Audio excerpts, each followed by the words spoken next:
Et on t'a manqué à tous et toutes. Et Kikiou d'être là ce soir. Je me présente. En réalité, je m'appelle Sila.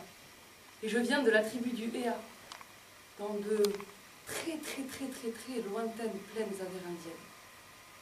Mes chamans m'ont demandé de venir vous voir ce soir, parce qu'ils ont un message à vous transmettre. Notre tribu, celle du Héa, accueille depuis très longtemps dans ces plaines de tout petits papous qui ont entre 7 et 11 ans. Ces papous, on les rencontre, on les accueille pendant une quinzaine de jours dans un truc que vous appelez, il me semble, une colonie de vacances. Et pour nous, ces 15 jours, c'est l'occasion de rencontrer ces petits papous, de leur raconter un petit peu qui nous sommes, de leur partager un petit peu de notre culture et de découvrir un peu plus la vôtre aussi. Le premier jour, le premier soir même, on fait rentrer tous les papous dans le grand tipi et on allume un grand feu. Et là, on a l'occasion, nous les Galaouis, de leur raconter notre histoire pour que les papous puissent nous faire un tout petit peu plus confiance. Alors, comme j'ai un message à vous transmettre et que je pense qu'il est aussi important que vous me fassiez un peu plus confiance, je vais moi aussi vous raconter mon histoire.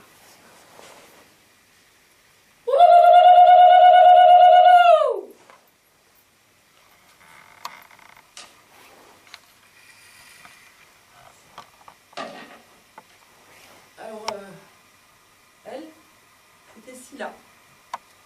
Sila, vous l'aurez compris, c'était mon nom de Galaoui à la piste indienne, le Galaoui étant l'animateur ou l'animatrice chez nous. Et la piste indienne, c'était un séjour de vacances, ça l'est toujours d'ailleurs, organisé par la Ligue de l'enseignement de l'Aveyron. J'ai travaillé 12 ans à la Ligue de l'enseignement de l'Aveyron. J'ai d'abord été animatrice pendant 3 ans. Après, j'ai été directrice adjointe de séjour. Ensuite, j'ai passé mon BAFD. J'ai d'abord été formatrice BAFA, le brevet d'aptitude aux fonctions d'animation. Puis j'ai passé mon BFD, le brevet d'aptitude aux fonctions de direction. Et j'ai été directrice de colonie de vacances. Dans l'animation, on dit qu'il y a 2 catégories professionnelles. D'un côté, il y a les volontaires, c'est le parcours que je viens de vous expliquer. Quand on est volontaire dans l'animation, on est engagé en contrat d'engagement éducatif.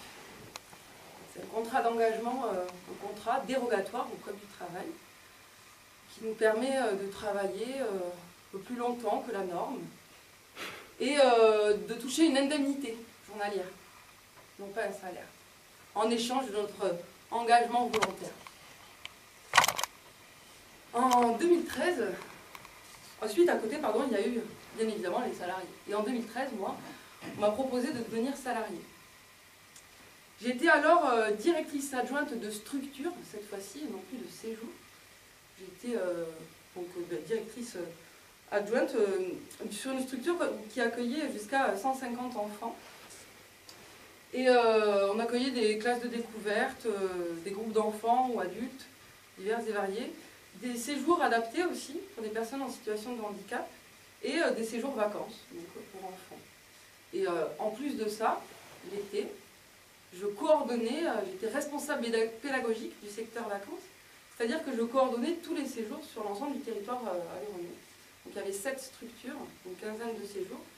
Et moi, mon rôle, c'était d'accompagner les directeurs et les directrices de séjour dans la gestion administrative et pédagogique de leur séjour. Du coup, pendant toutes ces années-là, on m'a appelée Sila. C'était vraiment mon surnom. Un surnom qui est resté, qui a été décliné en plusieurs petits surnoms ou gentils surnoms. On m'a appelée Silette aussi à un moment donné. On m'appelait Siléa aussi, parce que quand j'étais coordinatrice, Siléa c'était important. Et en réalité, mon surnom là, Sila, eh bien, il m'a été donné en séjour. C'est des collègues qui, un jour, alors que je venais juste d'arriver, mais tous les animateurs et les animatrices avaient un surnom. Alors moi, on m'a dit, mais toi, tu seras Sila. C'est le verbe de ton prénom. Donc, toi, tu t'appelleras Sila. Donc, C'est l'inverse de mon prénom, comme je vous disais. C'est bon, j'en ai plus là. Très bien. Voilà. Donc, moi, en réalité, je m'appelle Alice. Et je vous dis bonsoir. Bonsoir. Alors, mon prénom, Alice, il me vient de ma mère. Et j'imagine qu'un peu comme elle, quand vous entendez Alice, vous pensez à Alice au pays des merveilles. Ah ouais. Alice au pays des merveilles. Ça, c'est le conte de Lewis Carroll. Est-ce que vous connaissez le conte de Lewis Carroll? Est-ce que tout le monde connaît l'histoire d'Alice au pays des merveilles? Je crois. Plus ou moins, ouais. Pour la faire en rapide, c'est l'histoire d'une petite fille qui est avec sa grande sœur. Et sa grande sœur est en train d'essayer de lui raconter, de lui faire apprendre sa leçon. Et elle s'ennuie, Alice, parce que dans son livre, il n'y a aucune image. Donc elle lui dit, mais c'est ennuyeux. Et sa sœur lui dit, mais arrête de divaguer. Et là, elle dit, Alice, mais justement, moi, dans mon monde, en moi, il n'y aurait que des divagations. Et pendant qu'elle est en train, justement, de divaguer, elle va voir passer devant elle un petit lapin blanc, avec une veste, une monstre ragoûtée. Elle va commencer à le suivre. Et à un moment donné, elle va tomber dans son terrier, et là, elle va vivre une merveilleuse aventure. Trop bien, trop belle. Donc, Alice au Pays des Merveilles, elle va rencontrer plein de personnages comme ça, et c'est ça, le Pays des Merveilles. Alors moi, en réalité, quand je pense à mon prénom, Alice, je pense pas du tout au Pays des Merveilles de Lewis Carroll. Je pense plutôt à ceci, vas-y.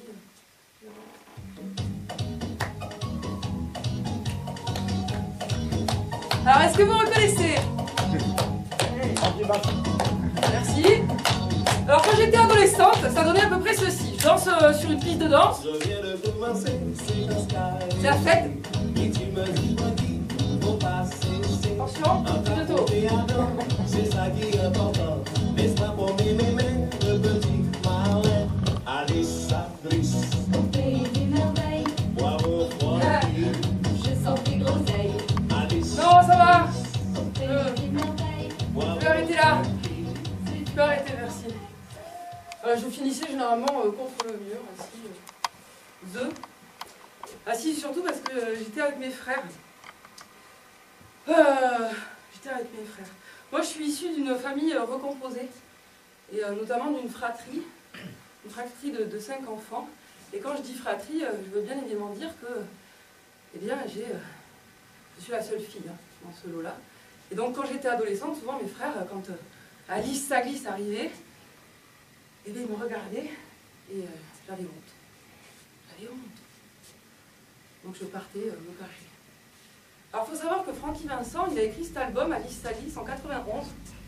Et en 94, il recevra un double disque d'or pour sa chanson Fruit de la Passion. Oh, Francky, c'est génial! Voilà. En 94, j'ai 7 ans. Et du coup, je demande à ma maman, mais pourquoi tu m'as appelée Alice?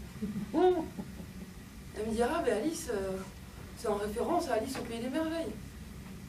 J'ai 7 ans, j'ai pas lu l'histoire, je sais pas de quoi elle me parle. Ça me fait un peu peur quand même, 7 ou 8 ans, quelque chose comme ça. Et elle me dira aussi, c'est en référence à Alice Sapritch. Alors j'ai préféré Alice Sapritch. Vous voyez qui c'est, Alice Sapritch ou pas? Oui. Avec son grand porte-cigarette comme ça. Quand j'ai eu 16 ans, j'ai commencé à fumer. Enfin, j'ai fumé. Et j'ai acheté des 100S pour faire comme Alice Sapritch. Bref, et donc j'ai honte surtout à cause de Francky Vincent et de mes frères. Donc une fratrie de 5 enfants. On vient du Lot aussi chez moi. On vient du Lot. Et dans le Lot, je dirais le sport national ou la religion familiale chez nous, c'est le rugby. Et c'est au rugby que j'ai appris c'était quoi ma place dans ce monde. C'est un grand repas collectif. Il est 11h30 du soir. Je dois avoir 13 ans, 13 ans et demi, un truc comme ça. Et je suis à table, toute seule. Je m'ennuie.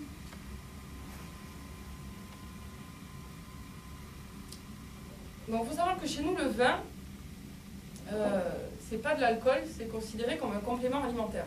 Donc,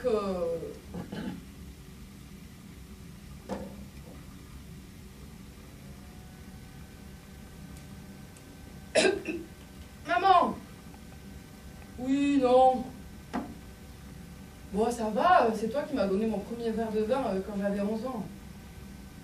Bon, ça va maman, si tu me dis des trucs à moi comme ça, tu dis la même chose à Élie. Élie, c'est mon frère. Il a 6 mois de moins que moi, je suis née en mars, et lui il est né en septembre.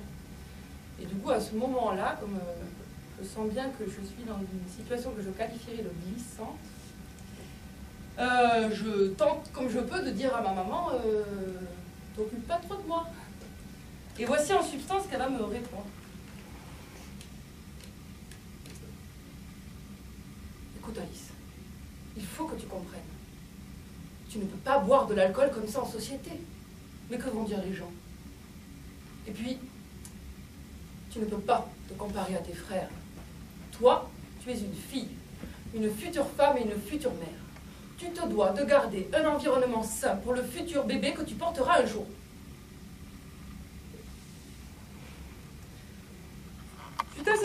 Suite à cette remarque, on a discuté 30 minutes avec ma maman. On n'était pas du tout d'accord. Mais alors, pas du tout d'accord. Alors pourquoi j'ai réussi à dire à ma maman ce jour-là que j'étais pas d'accord avec elle? Je pense que c'est dû à ma grand-mère. Ma grand-mère, elle était militante communiste espagnole. Elle a passé 10 ans de sa vie en prison sous Franco. D'abord c'est 18 ans et puis c'est 30 ans. Quand elle a 32 ans, elle émigre en France. Un an après, mon grand-père la rejoindra et ils auront 3 filles. D'abord ma mère et puis deux autres enfants. Et à 42 ans, ma grand-mère accouche d'une enfant qui est née avec les pieds et les mains en tire-bouchon.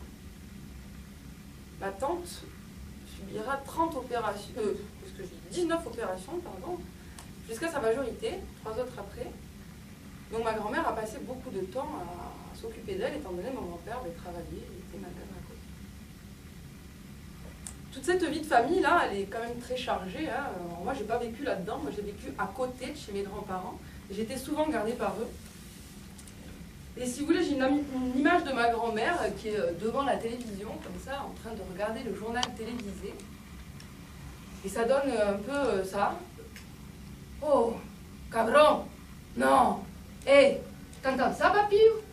Hey, oh, hijo de puta, non.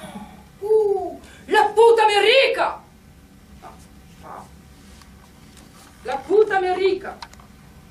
La conscience rapide que le système capitaliste, il n'est pas top, et que le communisme, peut-être, ça peut être un peu plus sympathique. Alors, j'ai 10 ou 11 ans, ma mère me demande d'accompagner mes grands-parents dans un magasin parce qu'ils ont gagné un cadeau, et qu'elle a peur qu'ils se fassent un peu arnaquer. Et ça a été un moment très, très, très important pour moi dans ma vie. Parce que je les accompagne donc, mon grand-père conduit, ma grand-mère est devant, et moi je suis juste derrière elle. Et au moment où on arrive sur le parking, ma grand-mère devant, il y a un monsieur qui nous coupe la route comme ça. Donc ma grand-mère, qui commence à avoir 75 ans et qui commence à être un peu sénile, et perd la mémoire, commence à regarder comme ça. Ouh, quel cabron celui-là, ah, et en plus il coupe la route comme ça, mais qu'est-ce qu'il est méchant. Oh, et puis en plus, regardez-moi cette tête, on dirait Le Pen. Ouais, je suis derrière, je suis mort de rire. Sauf que ma grand-mère continue de parler fort, fort, fort. On sort de la voiture et elle parle de plus en plus fort. Donc, quand on va arriver dans le magasin, alors qu'elle se calme un petit peu, donc je me retourne vers elle et je lui dis, écoute mamie, écoute, je suis tout à fait d'accord avec toi, on aurait vraiment dit Jean-Marie Le Pen, sauf que, ben voilà, il peut rien le pauvre, c'est pas de sa faute. Et ma grand-mère. Oh, Alice, ma petite fille. Tu sais que tu es vraiment quelqu'un de bien, toi. Hein? Tu sais que plus tard, lorsque je reviendrai, j'espère que j'aurai l'occasion de te rencontrer. J'ai mis une vingtaine de secondes à emboîter le pas de ma grand-mère ce jour-là, parce qu'elle m'a littéralement scié les pieds, parce que j'ai pas compris comment une vieille dame comme ça, avec tout ce qu'elle avait vécu de souffrance et d'horreur dans sa vie, elle est l'envie, ne serait-ce même que l'idée de revenir sur Terre.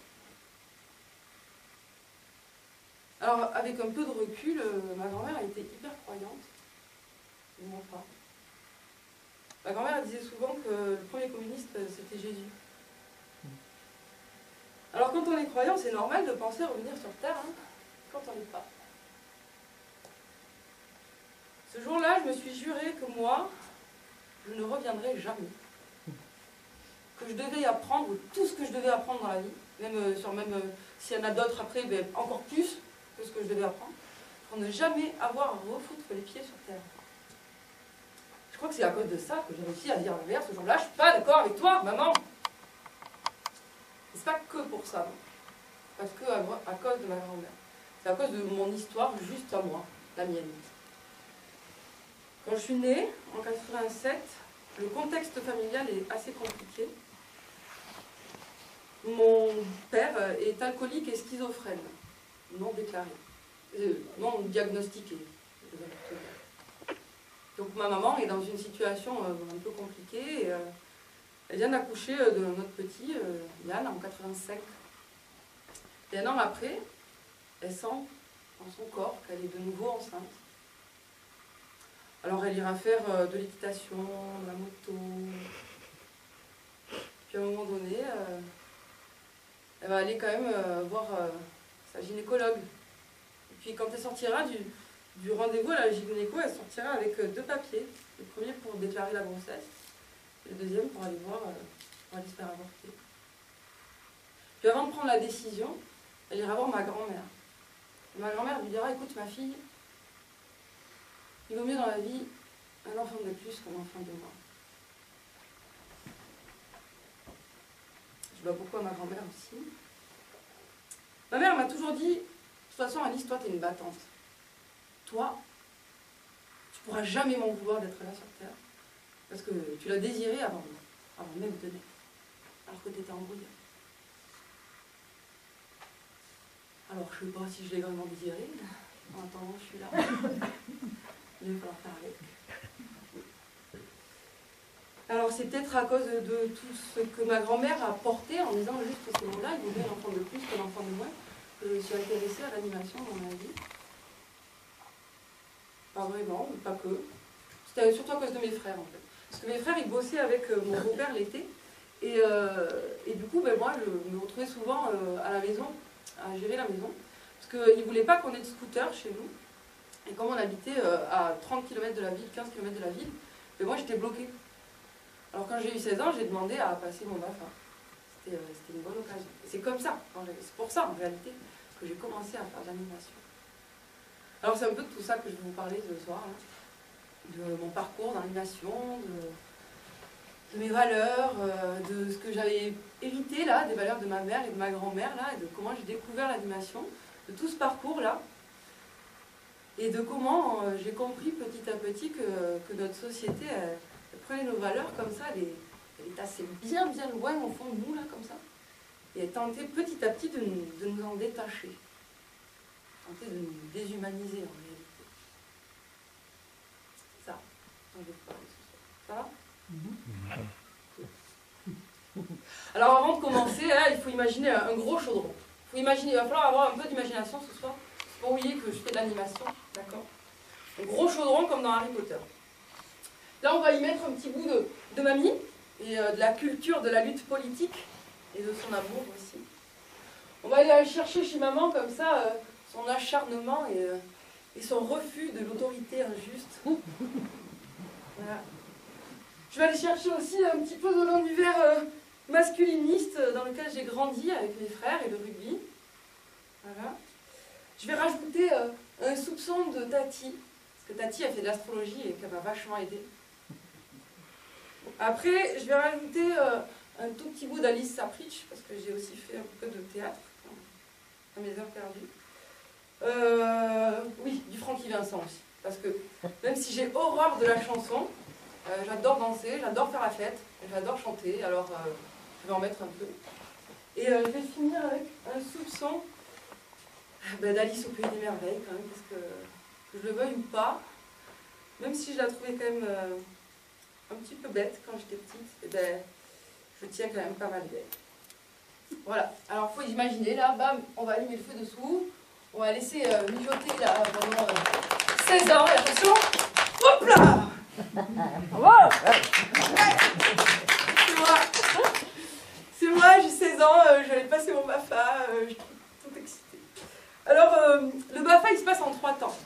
On a un premier stage théorique qui va durer 8 jours. On va avoir un deuxième stage qui va durer 14 jours qui est dit stage pratique et un troisième stage de 6 jours aussi, théorique, qui nous permet de revenir un petit peu sur ce qu'on a vécu pendant notre pratique. Et c'est à l'issue de ces 3 stages-là que on a le fameux brevet d'aptitude aux fonctions d'animation. Alors, on entend souvent dire que le BAFA, c'est le premier endroit, ou la première fois en tout cas, où les jeunes sont amenés à discuter, à se positionner, à participer à des discussions. Parce qu'en fait, ils vont devenir responsables d'enfants. Donc il faut bien qu'ils se positionnent eux aussi. Et à la fin de notre stage pratique, généralement, de notre stage de base, on ressort de là avec un sac à dos d'outils. Alors, moi, j'ai rempli mon sac à dos d'outils. J'en ai plein d'outils. D'abord, j'ai des baskets magiques. C'est les baskets magiques parce que il faut pouvoir les mettre très, hop, ouais, rapidement. Parce que dans l'animation, il faut être réactif. Ça, c'est hyper important. Puis, c'est des baskets aussi parce que faut être dynamique dans l'animation. Ça, c'est super important aussi. Avec crampons, parce qu'on peut aller jouer dehors. Et des baskets aussi parce que faut être sportif. Sportive. D'accord? Ensuite,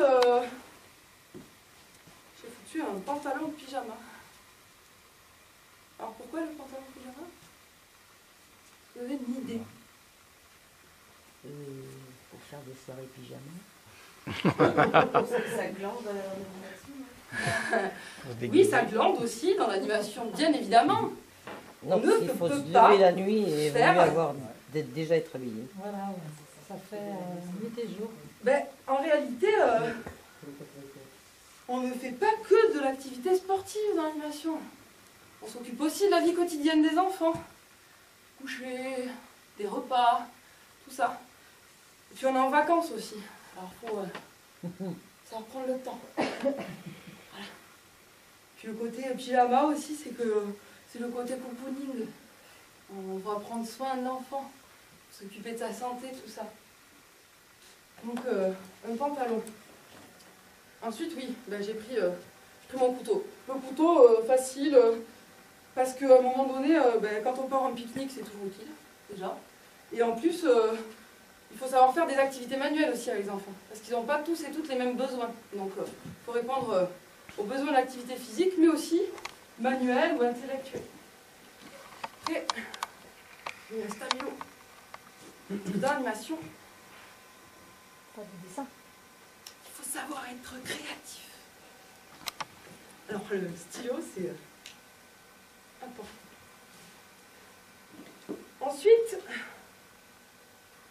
j'ai mis des lunettes. Parce que dans l'animation, il faut savoir observer. Les lunettes magiques, ceux-là. Supersoniques. On peut tout voir. Même des trucs que personne ne voit. Les lunettes. Après, une lampe. Frontale. Ben pourquoi frontale?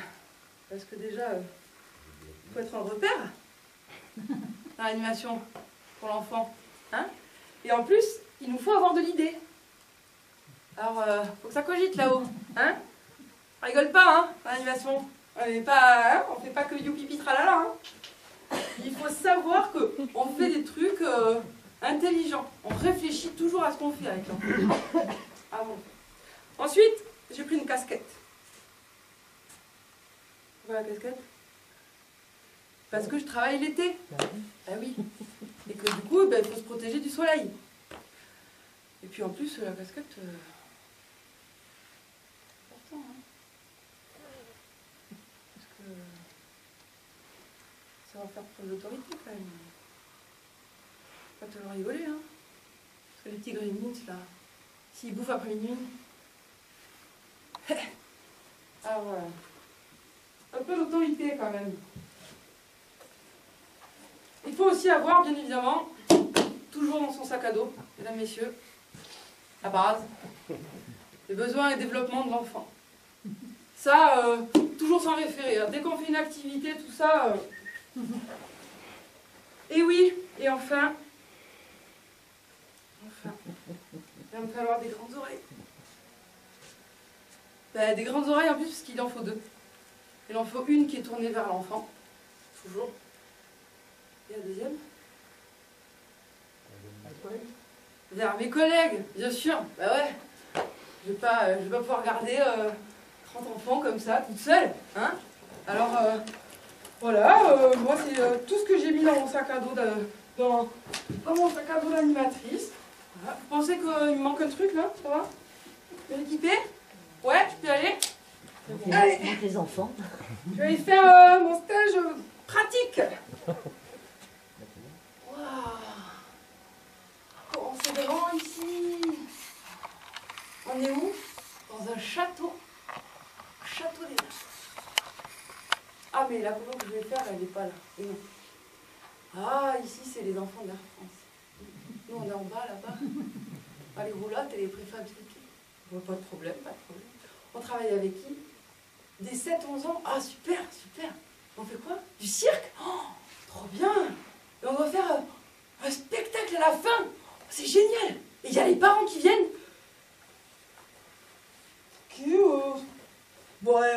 Même pas peur, vas-y, moi je viens, ok, je vais faire des colonies de vacances avec vous, ok. Et bien très bien, à demain alors, ok.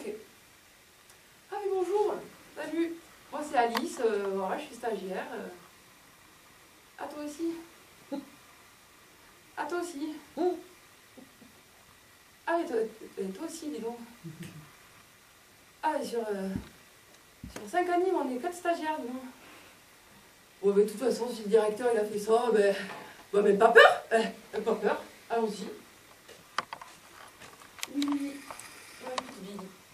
quand même, ce serait bien que tu goûtes tes haricots verts, s'il te plaît. Bah oui, je sais, mais tu m'as déjà dit que tu n'aimais pas ça, mais tout à l'heure, on va faire du cirque. Bonjour, monsieur le directeur. Pourquoi vous ramenez une part de pizza à table, là? Ah, parce que vous n'aimez pas les haricots verts. Et que vous êtes l'adulte. Et le directeur, donc, ben, vous décidez. Allô, maman? Non, mais là, c'est pas possible. On fait aucune réunion de travail. Les sanitaires, ils ressemblent à rien, c'est jamais nettoyé. Non, maman. Non, maman. Non, je ne partirai pas. Et les enfants, alors? Oui, monsieur le directeur. Oui, monsieur le directeur. Je sais, c'est la fin de mon stage. Merci, monsieur le directeur. Merci, monsieur le directeur. Et maintenant que vous m'avez rendu mon petit papier de stage, bien, je voulais vraiment vous dire que j'ai pas du tout apprécié travailler avec vous. Et que, franchement, vous êtes un gros con. Alors là, vous voyez, dans Alice au Pays des Merveilles, Alice, elle est tombée dans le trou du terrier. Elle a suivi comme ça, elle a grandi, elle a rétréci, elle est passée par une petite trou de serrure. Et puis elle est dans une grande marée d'eau, là, comme ça. Et quand elle arrive dans le Pays des Merveilles et qu'elle va mettre un pied sur la terre ferme, et ben là, et alors elle se vautre. Elle se vautre, quoi. Et en plus, il y a plein de personnages qui passent dessus comme ça et qui l'écrasent. Ben moi, quand j'ai commencé l'animation, je me suis vautrée. Mais alors, ce monsieur-là, il m'avait payé 50 € à la place de 80 € qu'il me devait, sous prétexte que j'avais posé des problèmes en gestion d'équipe. En réalité, sur les 5 animateurs et animatrices que nous étions, les 3 filles avons toutes été payées 50 € et les 2 garçons ont été payés 100. Ce directeur-là, il ne m'avait pas déclaré sur la déclaration de séjour. Il avait déclaré sa femme, qui était instite, la BE d'équitation, le stagiaire de la BE d'équitation, son fils, qui était sans qualification, et 2 stagiaires sur les 4 que nous étions. Sur les bons conseils de ma mère, je réalise à 18 ans mon premier rapport contre un employeur. Donc Alice se vautre dans le Pays des Merveilles. Et à ce moment-là, il y a tous ces gens-là qui tournent en rond. Et là, il y a un personnage un peu bizarre, un rocher. C'est un dodo. Il est immense comme ça. Il chante. Et là, il voit Alice par terre. Il lui dit, mais Alice, mais voyons, mais relevez-vous. Vous n'allez pas pouvoir sécher comme ça. Il faut que vous couriez. Et dans une course saugrenue, c'est obligatoire. Alors Alice, elle se relève. Et elle se met à courir. Et elle court. Et à un moment donné, il y a une grosse vague qui lui vient sur la face comme ça. Et elle continue de courir. Et elle court. Et elle regarde le dodo comme ça. Elle lui dit, mais on peut pas sécher comme ça. Mais elle continue de courir. Et le dodo lui répond, mais si, voyons, regardez-moi. Je suis sec de la proue à la coupe. Et Alice, elle continue de courir. Mais moi, c'est à peu près mon 3e stage BAFA, celui-là. Mes formatrices et formateurs aussi BAFA m'ont un petit peu redonné l'envie de courir. Parce que moi, j'ai terminé mon stage, ils m'ont dit comme ça, écoute Alice, nous n'avons rien à te dire, tu as réalisé un très bon stage. Ils m'ont rendu mon petit papier, ils m'ont dit, bienvenue dans l'animation. Mais qu'est-ce que j'ai fait? J'ai continué de courir, j'ai fait comme Alice. Et j'ai couru. Et à un moment donné, Alice, elle va passer le petit lapin blanc. Alors, comme elle va passer, elle finit par le suivre. Elle le suit. Et là, elle va tomber sur 2 personnages dans une forêt. C'est trop bonhomme comme ça. Ils s'appellent Doodleby et Doodledum. Vous voyez de qui je parle ou pas? Vous les visualisez un petit peu, ces 2 personnages? C'est des petits jumeaux, comme ça. Et ils se font des petites blagues comme ça en permanence. Et puis ils disent à Alice, mais reste avec nous, si tu veux, on te fait un spectacle de bagarre et tout. Puis au bout d'un moment, ils n'avaient pas peur tellement Alice qui l'installe par là, par terre. Et puis ils disent, hey, écoute-nous et tout, on va te raconter une superbe histoire, tu vas voir et tout, c'est trop bien. Et bien moi aussi, à un moment donné, quand je suis arrivée dans l'animation comme ça, m'a raconté une histoire.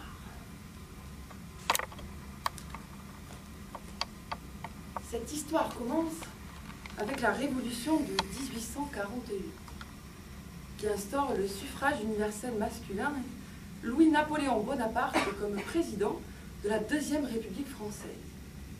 Mais, durant la nuit du 1er au 2 décembre 1851, Bonaparte organise un coup d'État. De nombreux opposants sont alors contraints de quitter Paris. Un journaliste, professeur et écrivain, appelé Jean Massé, s'exile alors en Alsace. Jean Massé est profondément républicain et estime qu'avant d'instituer le suffrage universel, il aurait fallu 30 ans d'instruction obligatoire. L'histoire raconte qu'il lancera dans l'opinion nationale le 25 octobre 1866 un appel et propose un rassemblement de tous ceux qui désirent à contribuer à l'enseignement du peuple. En quelques semaines, des réponses affluent de tout le pays. Et c'est le 15 novembre 1866 que la Ligue française de l'enseignement verra officiellement le jour. Le nom même de Ligue signifie à cette époque une union pour le combat. Par la dénomination Ligue française de l'enseignement, Jean Massé désigne une lutte contre l'ignorance, l'obscurantisme et la superstition. Tout ce qui fait le fondement et la puissance du pouvoir en place et de l'Église. Un an après cet appel, la Ligue compte plus de 100 000 membres, répartis dans 72 départements de France. Le succès est donc considérable, à une époque où il n'existe véritablement ni syndicat, ni force politique organisée. Cependant, le climat politique n'est pas non plus favorable à la Ligue. Et la guerre franco-allemande de 1870 obligera le cercle alsacien à se dissoudre. C'est certainement pour ces mêmes raisons que la Ligue mettra du temps à se construire réellement en tant qu'association. Militante sur le terrain, sa devise sera « Pour la patrie, par le livre et par l'épée ». Et sa préoccupation première sera l'éducation populaire ou l'éducation du peuple, par le peuple et pour le peuple. Ouais! Bravo, bravo, c'est super! Oh. Moi, c'est l'effet que ça m'a fait. Alors l'histoire, elle s'arrête pas là. On va rentrer un peu là dans un petit condensé sur l'histoire de la Troisième République, mesdames, messieurs, attention, c'est parti, vous êtes prêts? En 70, Napoléon Bonaparte, il est renversé par les Russes. Okay, en 71, Adolphe Thiers, monarchiste, est élu en tant que premier président de la République française. Il est monarchiste, mais au fur et à mesure de son mandat, il va commencer à se tourner un peu trop vers les républicains. Donc en 73, il est renversé, et c'est le maréchal MacMahon qui va prendre la relève. Et en 76, il se passe quelque chose de très important. Ça fait 10 ans que la Ligue elle est sur le territoire français, un peu partout dans les départements. Et comme ça fait 10 ans, eh ben, ils ont commencé à diffuser les idées républicaines un petit peu partout. Par le biais notamment de bibliothèques populaires. Et donc 10 ans après, eh bien, au moment des élections, en 76, le Parlement passe aux républicains. En 79, Jules Grévy sera élu en tant que premier président de la République en tant que républicain. Et en 79, en plus de ça, le Sénat passe aussi aux républicains. Et ainsi, en 80, l'histoire officielle nous dira que la République est enfin installée en France. Pour l'histoire officieuse, je vous propose d'aller regarder, ou en tout cas écouter, la vidéo de Henri Guillemin, un historien, qui nous fait une merveilleuse histoire sur l'histoire de la commune. Ça dure 6 heures, c'est un peu long, mais il faut prendre le temps. Je trouve qu'elle est particulièrement pertinente, notamment en ce moment, avec ce qui se passe par rapport aux Gilets jaunes. Mais revenons-en à notre histoire. En 80, donc, le cercle parisien de la Ligue de l'enseignement sera reconnu d'utilité publique pour tout ce qu'ils ont permis à la République. Et en 81, donc, la Ligue française de l'enseignement se constituera en tant que fédération. Alors à côté de cette grande histoire-là, il y a une autre histoire, moi, qui m'a aussi intéressée.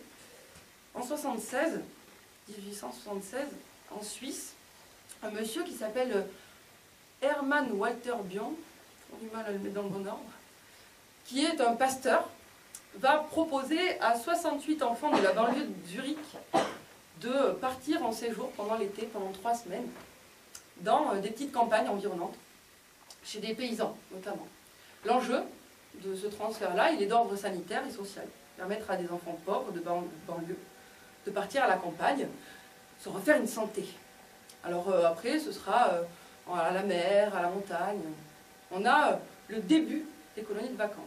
Et en 83, un autre monsieur qui s'appelle Edmond Cotinet va transporter ce concept-là en France. Et il va y ajouter 2 dimensions. D'abord, une dimension éducative et une dimension collective.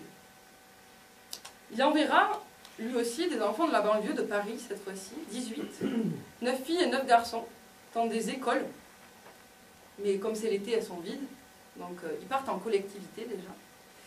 Et il choisira les plus pauvres, donc l'enjeu est quand même sanitaire et social, hein, parce qu'ils n'ont pas forcément les moyens de bien se nourrir. Mais l'enjeu éducatif, c'est-à-dire que parmi les plus pauvres, il choisira ce qu'il appellera les plus débiles. Et parmi les plus débiles, les plus méritants. Et c'est ainsi que sont nées les colonies de vacances à la française. Parce que en 81, Jules Ferry il fera ses fameuses lois sur l'école laïque et obligatoire. En 1901, on va avoir aussi la liberté d'association. Et en 1905, on va avoir la séparation des églises et des pouvoirs. Un bouleversement en France est en train d'avoir lieu parce que la République devient laïque, vraiment. Donc la colonie de vacances devient un enjeu politique majeur en France. Parce qu'on va avoir d'un côté les laïcs qui vont se servir de la colonie de vacances parce que ça touche à la jeunesse, la colonie de vacances. Donc les laïcs vont faire en sorte de s'en occuper, d'organiser des colonies de vacances, pour maintenir la jeunesse en dehors de l'emprise religieuse. Et de l'autre côté, les religieux, eux, ils vont tenter justement d'envahir ce champ-là pour rattraper le manque d'enseignement que maintenant la République ne peut plus transmettre aux enfants. Donc un vrai enjeu politique. Alors, la suite de l'histoire française quand même, en 14-18 on va avoir l'union sacrée, enfin la guerre en France, mais aussi l'union sacrée. L'union sacrée, c'est une union qui va être faite entre justement des républicains avec des catholiques pour repousser l'envahisseur.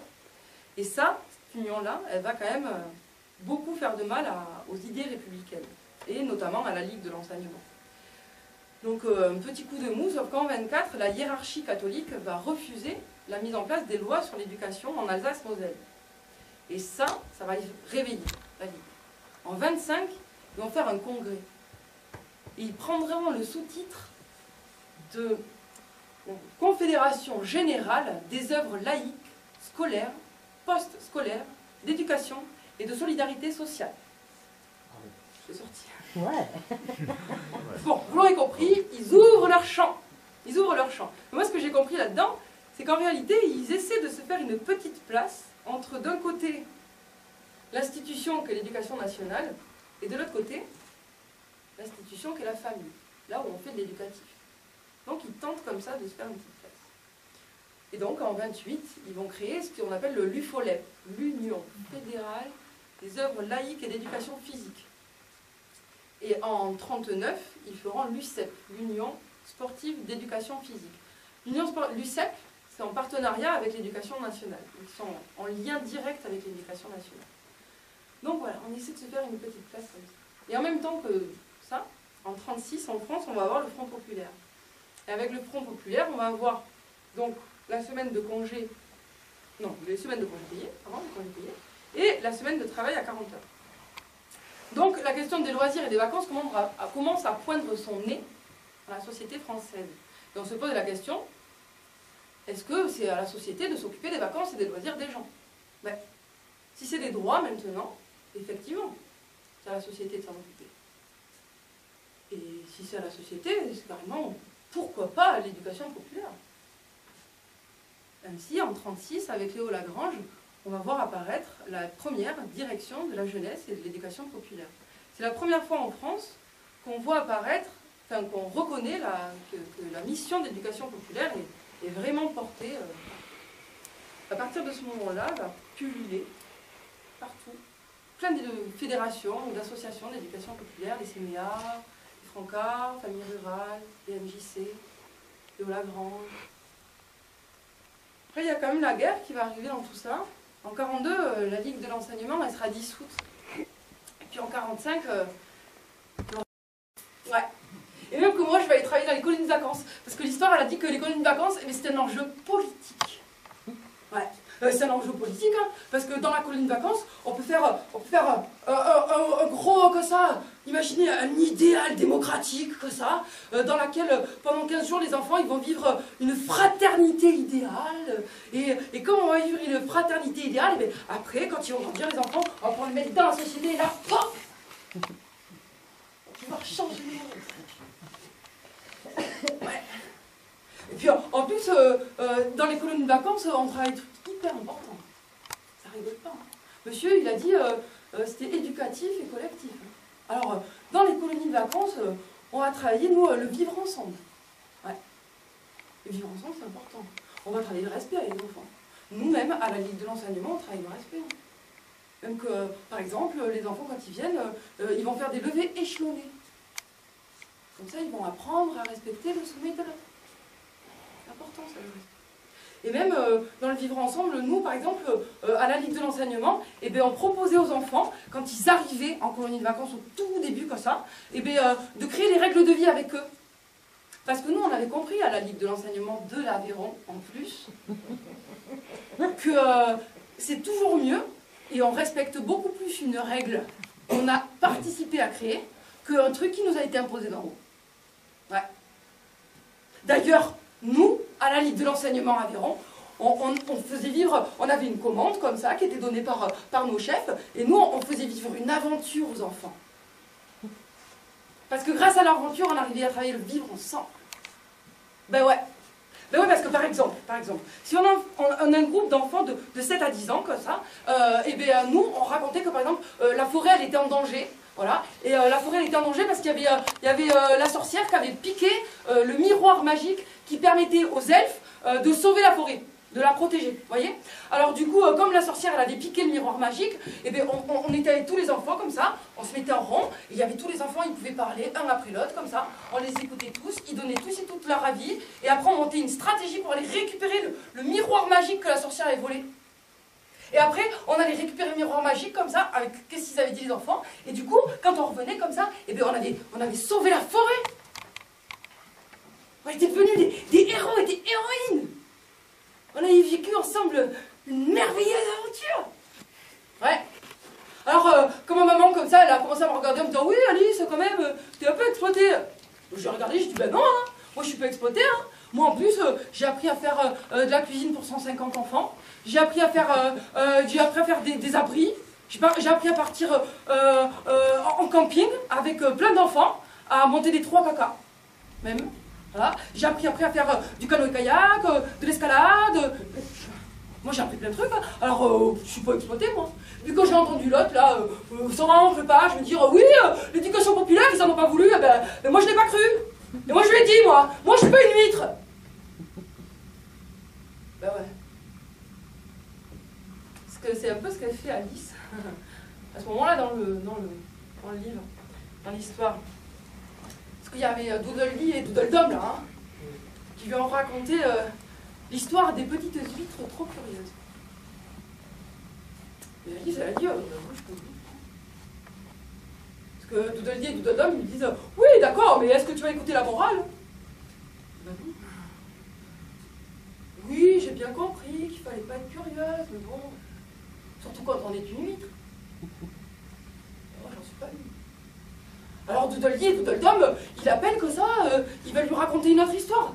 Mais au bout d'un moment, Alice, ça l'ennuie, elle a fini par repartir. Et elle va tomber devant la maison du lapin du terrier, enfin du lapin blanc, pardon. Elle arrive devant la maison. Et là, le lapin lui parle. C'est la première fois quand même qu'on demande quelque chose directement à Alice. Et il lui demande de retrouver ses gants. Alors Alice, elle va rentrer dans sa maison. Puis elle va chercher les gants. Et là, elle commence à reconnaître des trucs, Alice. Ça fait un petit moment qu'elle est dans le pays des merveilles. Et elle est toute petite. Et elle reconnaît un truc. Elle reconnaît un truc. C'est une potion qui peut lui permettre de grandir. Alors elle boit. Et elle se met à grandir comme ça, elle va casser la maison. Alors, comme il y a des gens qui pensent que c'est un monstre, ils vont vouloir brûler la maison. Alors comme elle n'a pas envie de se faire brûler, Alice, eh bien, elle va chercher un petite carotte comme ça, elle va manger la carotte, pouf, elle va devenir toute petite. Et là, elle va partir en courant, comme ça, elle part en courant, et là, elle va arriver dans une grande forêt de fleurs. Et là, il y a les fleurs qui se mettent à chanter. Et à un moment donné, Alice, elle se met à chanter avec elle. Nos pensées sont parfois très profondes. Il est bon d'entendre nos avis. Alors à ce moment-là, ce qui est rigolo dans tout ce moment-là, là, c'est que quand elle re-rencontre le lapin blanc, Alice, et qu'il lui demande de chercher ses gants, il l'appelle. Mais il l'appelle pas par son prénom, il l'appelle Marianne. Et moi, c'est à peu près au même moment qu'on a commencé à m'appeler Scylla. Oh bon, il est un peu tôt là. Ça vous dit, on rallonge un peu la veillée? Ouais. Ok, ben, j'ai une idée là, vous me faites confiance? Bon, salut les loulous. On s'était dit là on s'est dit qu'il nous restait un peu de temps, alors je vous proposais voilà, de nous raconter à votre tour une histoire sur le même principe que ce que nous on vient de faire. Donc on était 4, on vous a tous et toutes raconté une histoire, vous avez dû voter pour savoir laquelle était vraie et laquelle était fausse. Donc là, ben, moi je vous propose qu'il y en a un ou une qui nous raconte une histoire, puis on va voter si elle est vraie ou si elle est fausse. Ça vous dit? Ah ouais, moi je veux bien, moi. Ok, toi, comment tu t'appelles? Marianne. Quel âge tu as? 12 ans. Eh bien, Marianne, 12 ans, nous écoutons ton histoire. Alors moi, je devais avoir 7 ou 8 ans. Puis j'étais dans ma chambre en haut, en train de jouer avec mes jouets, tranquille. Et à un moment donné, en bas, j'entends un grand BAM! Alors, je sors de ma chambre, je commence à descendre les escaliers. Et là, je vois, il y a des céréales par terre. Quand j'arrive avant la deuxième marche. Et là, je comprends pas trop. Alors, je descends une marche de plus et puis je commence à avoir du sang. Alors là, je pense la tête. Et là, je vois mon petit frère dans une mare de sang avec une arme à la main. Alors, c'est vrai ou c'est faux? Temps mort? Merde. Je fais là. Comment je fais? Du coup, mon cahier. Alors, enfant qui a perdu son frère parce que ses parents ont laissé une arme à feu dans la boîte de céréales. T'as pas de réponse. Ouh, ben dis donc, on va aller se coucher, hein? Ouais, ben tu vas aller te coucher, Marianne, on va aller se coucher, les enfants, hein? Ah, voilà, donc il n'y a pas tout dans mon cahier.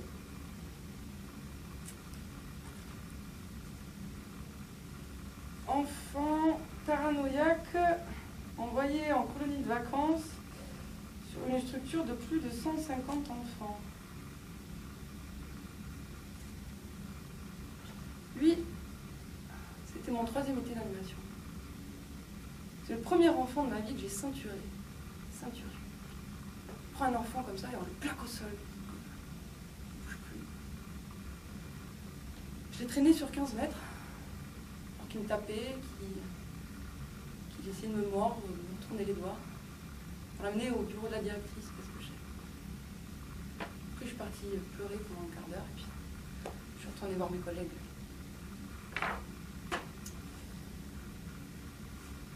Enfant qui, pendant qu'on est en camping, saute en pleine veillée sur la tête de mon collègue. Ah oui. Lui, après cette scène-là, il ira fumer ses clopes. Bon, même s'il a 14 ans, 15 ans. Puis lui, il partira parce qu'il a sauté sur la tête du directeur à la fin du séjour.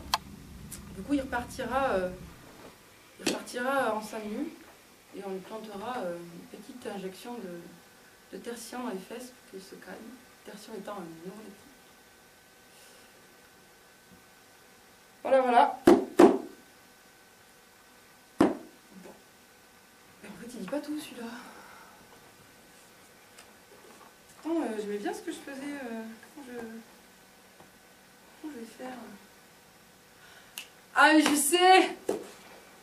Je vais aller passer mon BAFD. Ben oui! Je vais devenir directrice. Comme ça, toutes les réponses que j'ai pas quand on est chef, eh bien on les a. Alors je vais aller passer mon BFD. Le BFD, lui, il se passe en 4 temps. 4 temps. 2 stages théoriques et 2 stages pratiques. Et le BFD, il nous permet à nous de nous équiper, de nous outiller. Il nous donne un super outil. C'est génial. On l'appelle le projet pédagogique. C'est très simple. En réalité, le projet pédagogique, c'est très simple. On a des objectifs. Et on a des moyens. Humains, financiers, les animateurs et les animatrices, les activités, tout ça.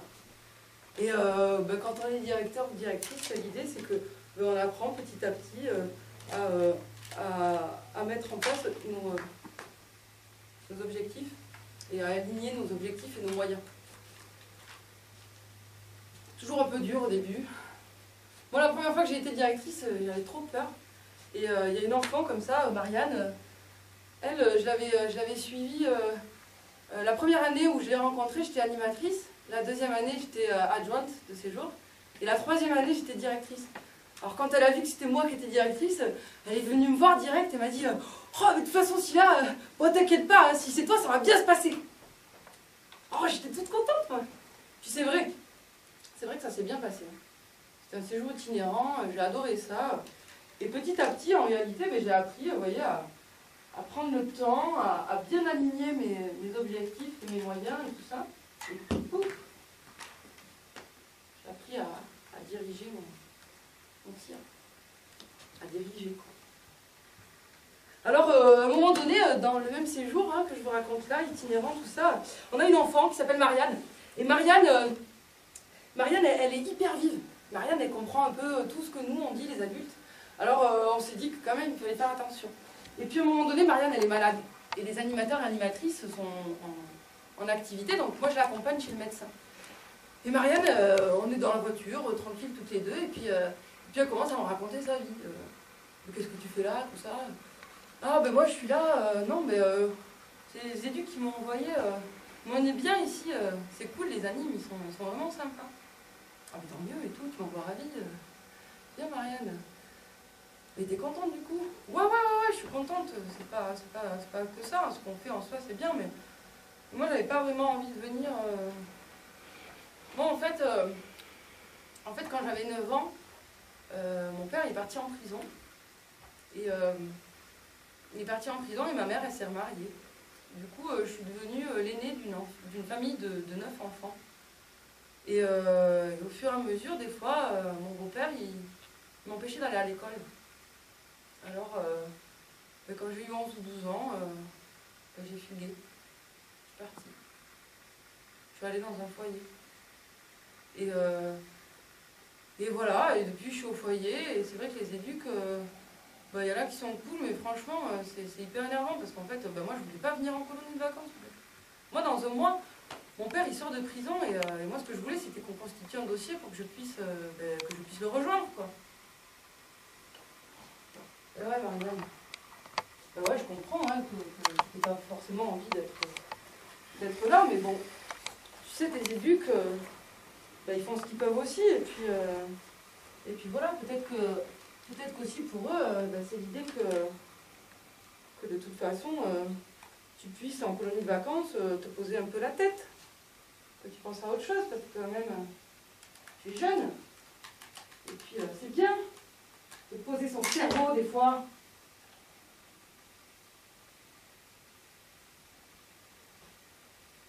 Vraiment la sensation, j'ai l'impression de lui faire subir. Quand elle est partie de colonie de vacances, Marianne, elle a pleuré toutes les larmes de son corps. Ça faisait vraiment très très très longtemps que l'enfant ne m'avait pas touchée comme ça. Elle ne m'avait pas fait chialer en réalité. Alors je ne savais pas quoi faire, donc j'ai appelé mon coordinateur de séjour. Je lui ai demandé, mais rappelle-moi pourquoi on fait ce métier déjà.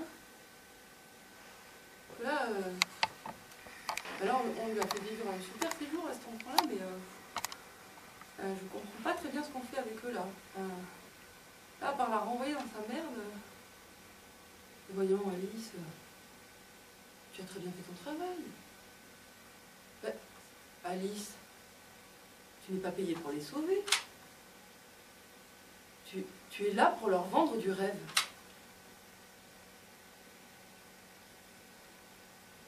Vendre du rêve. Je croyais qu'on avait des objectifs et des moyens, tout ça. Je suis là pour leur vendre du rêve, moi. Et c'est vrai, ça. Qu'est-ce qu'on leur vend aux enfants? Qu'est-ce qu'on leur vend aux enfants? Séjour sur lequel j'étais, cheval et création. 12-15 ans. Parisou à Najac. 4 séances d'équitation de 3 heures par groupe de 6. Canoë kayak 2 séances sur l'Aveyron, tir à l'arc, BTT. Bon, surtout de l'équitation. Effectivement, je ne vois pas parler de vivre ensemble. À qui on vend ça d'ailleurs? Ah. Qui on vend ça? Mesdames, messieurs, l'équitation? Les filles. Ah, ben oui. Les filles, elles font du poney, les filles. On le sait. Et puis tout, 15, 12, 14, 12, 15, 12, 16, 6, 13. Toutes les filles, elles font du poney. Les garçons. Séjour pêche. Pêche en l'Aveyron, 14-17 ans. Génial. Celle-là, elle est verte. Mixte, nature. Papouze sous le grand tipi, un pirate, 7-11 ans, 6-11 ans, dans la peau d'un pompier. Et oui, parce que le petit garçon est moins sexué que le grand garçon. Alors bon, c'est effectivement un peu plus mixte. Musique, pour faire une chanson. Danse du monde. Je crois que celle-là, c'est les meilleures quand même. Celle-là, c'est la meilleure. Celle-là, elle est orange. Elle est orange. Elle est orange. Et il y a un petit détail qui nous permet de savoir à qui c'est adressé en réalité. Ce petit détail, il faut aller le voir sur les photos. Plus précisément, ce moment-là. Là. Vous arrivez à comprendre ou pas? La musique? On fait de la musique, quoi. Le séjour musique et danse, mesdames et messieurs, il était surtout adressé aux Noirs et aux Arabes. Ah, très bien. Les deux petits enfants qui sont là, ils sont noirs. Quand on regarde toutes les autres photos,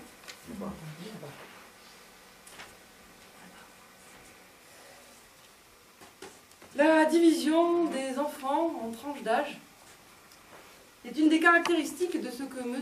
Jean Moussaille appelle la théorie, pardon, je vais y arriver, le système colonial. Voilà, le système des colonies de vacances en France. Il se caractérise par 3 points, essentiellement. La division des publics en tranches d'âge. Voilà. Pardon. La sous-division pendant les temps d'activité en petits groupes, pardon, en grands groupes pour les temps d'activité et en petits groupes pour les temps de vie quotidienne. Parce que la vie quotidienne, c'est important et qu'il faut être au plus près de l'enfant à ce moment-là. Le grand jeu peut être nombreux. Et ce qu'il appelle également la pédagogie du choix. Et lui, il opposerait à la pédagogie du choix un système qui serait la pédagogie de la décision. Pour vous donner un petit exemple, c'est une question de thé. Beaucoup de choses qui peuvent se régler avec l'exemple du thé. Donc je vais m'en servir, voilà. J'ai envie d'aller acheter du thé. Donc je vais aller voir un copain et lui demander où est-ce que je peux acheter du thé. Alors, d'un côté, il va me dire, écoute, moi je vais acheter du thé, je vais au supermarché. Voilà. Du coup, il va m'amener comme ça, il va me mettre devant le rayon et puis il va me dire, voilà, t'as le choix. Ou sinon, mon copain, il va me dire, ah, tu vas acheter du thé? Eh bien, écoute, si tu veux acheter du thé, moi je te propose d'aller au supermarché, mais c'est vrai qu'on ne sait pas forcément d'où ça vient. Tu peux aller sinon au marché, il y a des gens qui vendent du thé au marché, ils pourront en tout cas t'expliquer directement la provenance des produits. Ou sinon, je sais qu'il y en a des voisins à côté qui, eux, ont un peu de thé à côté de chez nous, et eux, ils produisent local et bio. Voilà, je te dis où est-ce que tu pourrais trouver du thé, à toi de décider. Pédagogie du choix et la pédagogie de la décision. Donc nous, on fait la pédagogie du choix.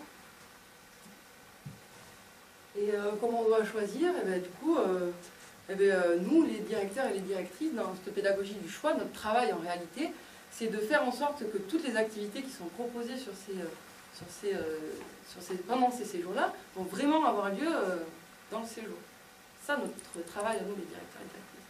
Alors des fois, on va nous proposer de rédiger un peu la phrase qui est écrite dessus. Bon, participer à la charte graphique de la Ligue de l'enseignement, ça jamais. Hein. Nous, on est des volontaires. Le volontaire, il ne fait pas ça. Le volontaire, il ne fait pas ça parce que ça, c'est les salariés qui font ça. Et puis en plus, la charte graphique, c'est au national, donc nous, on ne peut rien faire. Voilà. Alors là, c'est le moment, vous voyez, où ça me fait penser dans Alice, là. Où Alice a été là, vous vous rappelez nos pensées sont parfois très profondes. Il est bon d'entendre nos avis. Puis après, les petites fleurs, elles vont commencer à lui poser des questions. Alice, mais alors t'es qui, toi moi, je suis humaine, variété Alice. Oh, mais elles sont bizarres tes jambes. Oh, t'aimais pas tenir dans le sol et tout. Puis après, elle va se faire chasser, Alice. Moi, je ne me suis pas vraiment fait chasser à ce moment-là. Moi, c'est le moment où justement, je me suis fait chasser du volontariat, je dirais. Et c'est le moment où on m'a proposé de devenir salarié. À ce moment-là, dans l'histoire, Alice, elle est toute petite. Et comme elle se fait chasser, elle se retrouve au milieu d'une grande forêt. Et là, elle est comme ça, et puis sur un grand champignon, il y a un personnage.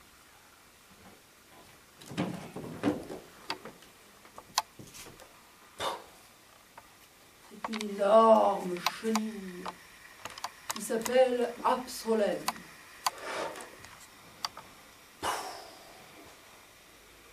Qui fume la pipe.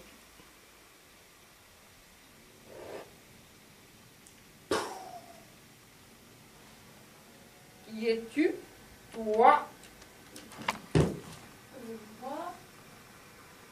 C'est un petit peu compliqué là. J'ai grandi, j'ai réfléchi, je sais plus trop qui je suis. Et puis en plus, je me trouve un petit peu petite, 8 cm pour une enfant, ça fait un peu petit. Mais 8 cm est une taille parfaite. Moi-même, je fais 8 cm. Mais c'est vrai que pour une petite fille, c'est peut-être un peu petit. Alors ce personnage étrange, mesdames et messieurs, dans ma vie à moi, ce sera ma tante. Ma tante, elle faisait de l'astrologie. Alors comme on me proposait un contrat et que je ne savais pas trop si c'était une bonne idée ou pas, j'ai appelé ma tati à l'aide. Et voilà ce qu'elle m'a dit. Alice, tu me parles d'un contrat de travail maintenant, mais moi, je le vois au mois d'avril.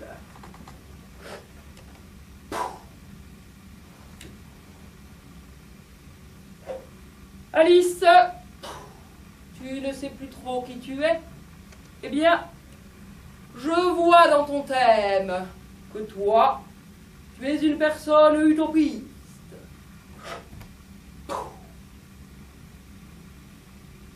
Qui croit en ses rêves. Je vois que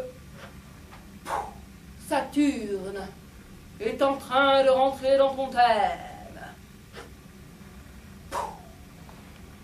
Saturne, c'est l'autorité, le principe de réalité. Je vois qu'il va te contraindre pendant un temps, mais fin 2018, tu arriveras à faire correspondre tes rêves à la réalité. Je ne peux pas te dire autre chose. C'est à toi de faire des choix. Mais, si jamais tu as besoin d'aide, je serai toujours là. Ouais.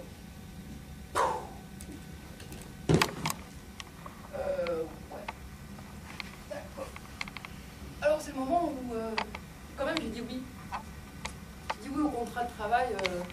On me proposait d'abord soit d'être directrice d'un petit séjour pendant 3 mois, soit d'être directrice d'une structure pendant 3 mois et d'être animatrice au domaine de Laurière, là où j'ai travaillé pendant le reste de ma carrière. Alors, d'abord, je dis oui pour travailler 1 an. Et puis au bout d'1 an, alors que j'ai fini ma saison dans ce petit chalet, ça fait 1 semaine que je travaille au domaine de Laurière.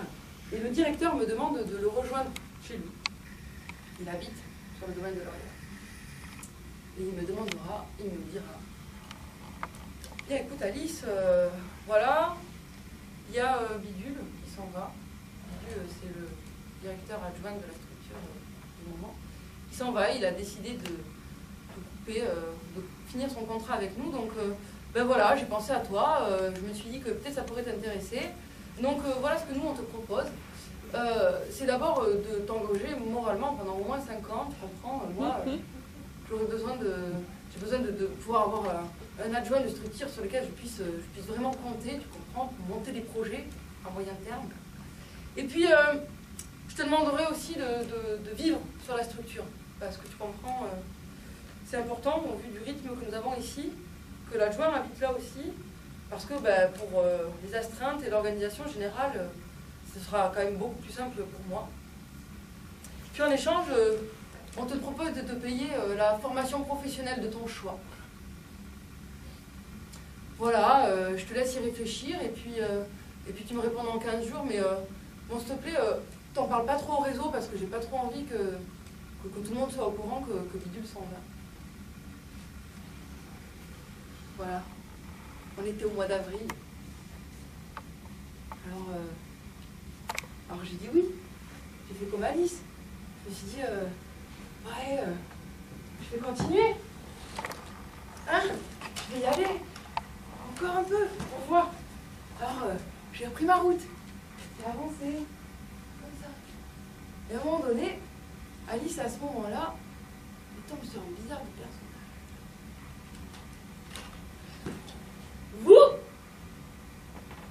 Vous cherchez un lapin blanc. Un lapin blanc? Vous avez vu passer un lapin blanc? Mais pas du tout. Qui te parle d'un lapin blanc? C'est vous qui venez de me parler d'un lapin blanc? Mais non, pas du tout. Néanmoins, si vous êtes à la recherche d'un lapin blanc, vous pouvez toujours aller le chercher par là, chez le chapelier Toto, ou par ici, chez le lièvre de Mars. Je crois que je vais plutôt aller vers le lièvre de Mars, parce que là, les gens toqués ou fous, ça m'intéresse plus trop. Mais ici, tout le monde est fou. Moi-même, je suis fou. Et toi, si tu es ici, c'est que tu es folle aussi. Ouais. Alors, le chat du Cheshire dans mon histoire à moi, c'est ma maman. C'est ma maman parce que, en réalité, quand on regarde un petit peu toute l'histoire d'Alice au Pays des Merveilles, c'est le seul personnage qui l'aide vraiment, Alice. Alors, là, qu'elle aille à droite ou qu'elle aille à gauche, en réalité, elle va arriver au même endroit. Elle va arriver au même endroit, et c'est un endroit assez particulier. Parce que dans cet endroit-là, il y a effectivement le chapelier et le lièvre de Mars. Ils sont autour d'un grand banquet comme ça. Ils sont en train de boire du thé. Et ils chantent aussi une chanson. Vous la connaissez celle-là? Un joyeux non-anniversaire à vous, à nous, à tous. Un joyeux non-anniversaire à vous, à nous, à tous. Un joyeux non-anniversaire à vous, à nous, à tous. Un joyeux non-anniversaire à nous, à vous, à tous. Et c'est ainsi que je suis arrivée à mon tour dans le merveilleux endroit de la maison du chapelier et du lièvre de Mars. Mesdames et messieurs, je vous présente ici mon N+1, le directeur de la structure, et mon N+2, le responsable du secteur vacances. Je pense que ce serait bien qu'on commence à embaucher des animateurs de nuit par rapport au secteur adapté, parce que... Mais, Alice, on n'a jamais embauché d'animateurs et d'animatrices de nuit. Pas du tout le moment de faire ça. On l'a jamais fait. Non, je sais, on ne l'a jamais fait. C'est justement pour ça que je pense qu'il faudrait qu'on en discute. Parce que le public qu'on accueille depuis 10 ans a quand même pas mal évolué. La dernière fois, là, le week-end dernier, il y a une animatrice, elle a dû se lever à 5 h du matin. Alors qu'elle avait un convoyage pendant 3 heures derrière. Donc ce serait quand même pas mal qu'on ait des animateurs et des animatrices de nuit. Je pense qu'elle a raison. Ouais. Ouais, j'ai raison. Il vient de le dire que j'avais raison. Rappelle-moi, Alice, combien on les paye les animateurs déjà le week-end? Oh, je sais pas, 150 €. Et c'est quoi le coût entreprise, s'il te plaît? Je sais pas, on doit être à 350 €. Tu as vu les charges patronales quand même? Charges patronales. Je croyais qu'on parlait de cotisation sociale. Je n'ai pas compris pourquoi il m'a dit ça à ce moment-là, ce monsieur. Après, pourtant, c'était une personne en plus qui était très engagée. Après, j'ai un peu plus compris. Ça faisait 30 ans qu'il était directeur du domaine de l'Orière et presque 10 qu'il était responsable du secteur vacances. Et là, on comprend un peu à quel point le poste qu'on occupe nous bouge de l'intérieur quand même. Alors, le temps a quand même continué de passer et à un moment donné, je suis arrivée et j'étais, ça faisait ma 3e année que je travaillais en tant que salariée et mon 2e été en tant que coordinatrice des séjours de vacances. Je vous rappelle, mes fonctions pendant l'été étaient donc d'accompagner les directeurs et les directrices de séjour dans la gestion administrative et pédagogique de leur séjour. Et du coup, je me balade sur tout le territoire aveyronnais, très souvent, et je fais beaucoup d'allers-retours. Je travaille globalement de 7 h du matin à 2 h du matin, 6 jours sur 7. Et quand mon jour de congé est là, je dois revenir travailler quand même vers 8 h, 9 h du soir, pour savoir comment ça s'est passé la journée quand même. Et puis, entre 2 séjours, les enfants s'en vont, donc moi, des fois, je me lève à 4 h du matin pour vérifier que les enfants sont bien partis et que les directeurs et les directrices ont bien fait partir leurs vacances. Alors, c'est à ce moment-là, par exemple, qu'on a commencé à m'appeler Sil Ea dans le réseau. Ea, à la piste indienne, ça voulait dire oui. Jusque-là, tout va bien. Les équipes d'animation, à partir de ce moment-là, ont transformé le mot Ea. Et à partir de ce moment-là, plus ou moins, ils ont commencé à dire que ça voulait dire et que ça signifiait EA, E-H-A, élévation, harmonie, abnégation. Voilà, c'est moi, Sil Ea. Je m'installe au bureau et fais un bilan d'été avec mes directeurs, mes différents directeurs. Et là, à ce moment-là, il y a le nouveau N+2, parce que le N+2, il va partir à la retraite. Alors il y en a un autre qui va prendre sa place. Donc il est en train de prendre ses fonctions. Et là il me dit, oui, dis-moi Alice, quel est ton bilan d'été s'il te plaît? Avec les équipes, tout ça. Et écoute, mon bilan d'été, globalement, avec les équipes d'animation, ça se passe bien, il n'y a pas de problème. Par contre, c'est vrai que mes conditions d'embauche, là, maintenant que ça fait 1 an que j'y suis, je fais beaucoup de trucs quand même. Ce poste est un peu fou. Lorsque j'ai dit ça, mon N+2 qui est en train de fumer une cigarette à la fenêtre, regarde. Ah! C'est normal qu'il soit fou celui-là. C'est moi qui l'ai inventé le poste. Tous les autres détourneront le regard et nous changerons de sujet. Enfin, un jour, l'année d'après, je suis devant la fédération et je suis en train de fumer une cigarette. Et là, mon N+3 arrive. N+3, le secrétaire général, et me demande gentiment, alors, comment se passe l'été? Alors, hormis le fait qu'à la fin du au début du 2e séjour, je me suis fait menacer avec une clé à molette par une enfant, que le 3e séjour commence un peu sur les chapeaux de roue et que nous avons déjà vécu 4 ou 5 fugues, ça va à peu près. Mais quand même, on commence à avoir des séjours un peu trop compliqués. Et ce serait bien qu'on fasse une lettre au ministère. Il est parti. J'ai écrasé ma cigarette en vitesse et je l'ai suivi à l'intérieur de la fédération. On n'en a jamais reparlé. Eh bien, quand Alice elle quitte, justement, le repas du lièvre de Mars, elle se retrouve dans une forêt. Dans une grande forêt. Et là, Alice... Et là, Alice...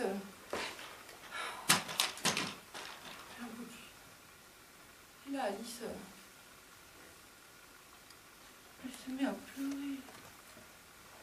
Comment je vais faire? Comment je vais faire? Pourquoi je suis venue là? Pourquoi je suis aussi curieuse? Et elle pleurera. Et elle pleurera, elle pleurera, elle pleurera. Moi aussi j'ai pleuré. Beaucoup. À ce moment-là, j'étais totalement isolée. Parce que les seuls vrais collègues, cette personne avec qui vraiment je partageais des valeurs, c'était des volontaires en fait. Et moi, maintenant, j'étais une grande. Moi j'étais salariée. Alors, je ne pouvais pas parler avec les gens que j'embauchais. Et j'ai... Oula. Pourquoi tu pleures comme ça? Mais qu'est-ce qui ne va pas? Ce qui ne va pas là, c'est que je n'ai pas les moyens de partir d'ici. Ma fille, bien sûr que tu pourrais avoir les moyens. N'oublie pas qu'ils t'ont proposé une formation. Cela fait longtemps que tu me dis que tu veux monter ta structure. Et la fin justifie les moyens. Ici, il n'y en a qu'une seule qui a les moyens. C'est la reine de cœur. Et si tu veux aller la rencontrer, c'est par là-bas. C'est ton Jeps. Tu crois que je vais vraiment pouvoir arriver à m'en sortir si je vais passer mon Jeps? Ah mais pourquoi pas? C'est par là-bas, tu m'as dit? Attends, je regarde un peu plus près. Franca Occitanie. Ben ouais, c'est une super idée.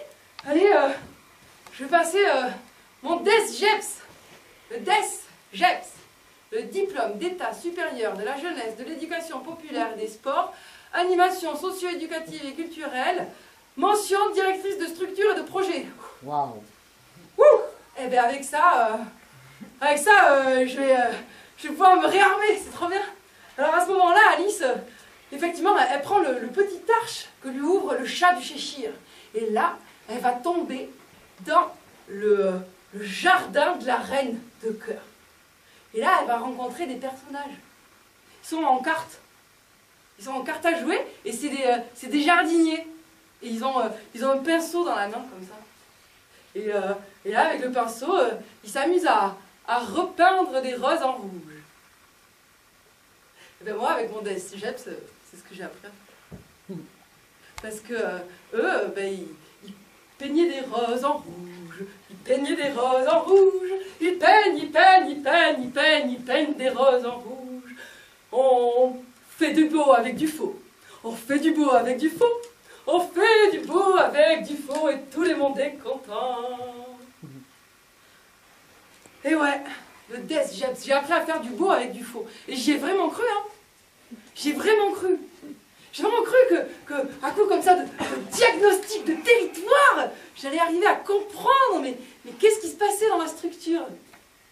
J'ai vraiment cru comme ça qu'à coup de stratégie d'élaboration, de projet de développement, j'arrive à les convaincre, mes chefs, qu'il y avait des trucs qui n'allaient pas. À coup de projet de développement comme ça, j'ai cru qu'on allait révolutionner le domaine de Laurière et proposer une alimentation biologique au domaine de Laurière. Ouais, j'ai cru. J'ai même cru comme ça qu'à coup de projet de direction, j'arrive à emmener toute l'équipe avec moi. J'ai cru qu'à coup qu'on avait ça déjà, de démarche de qualité, on allait y arriver à poser nous-mêmes nos propres critères d'évaluation, tout ça, et à construire un truc ensemble. J'ai même cru qu'à coup de veille juridique, j'arrive à la faire comprendre à mes chefs. que quand même, c'est important la loi, qu'elle n'est pas faite pour rien. Alors, j'ai appris à faire du beau avec du faux, mesdames et messieurs. Et puis, propre, hein. J'ai eu tous mes huissiers. J'ai eu tous mes huissiers, et même ils m'ont dit à la fin, Alice, on sent bien que ton costume commence à être un peu trop étroit pour toi. Il serait temps que tu sois directrice d'une structure associative. Bon, j'avoue, ça n'a pas toujours été nickel. Pas toujours. Au tout début, ça n'a pas été nickel, notamment. Hein.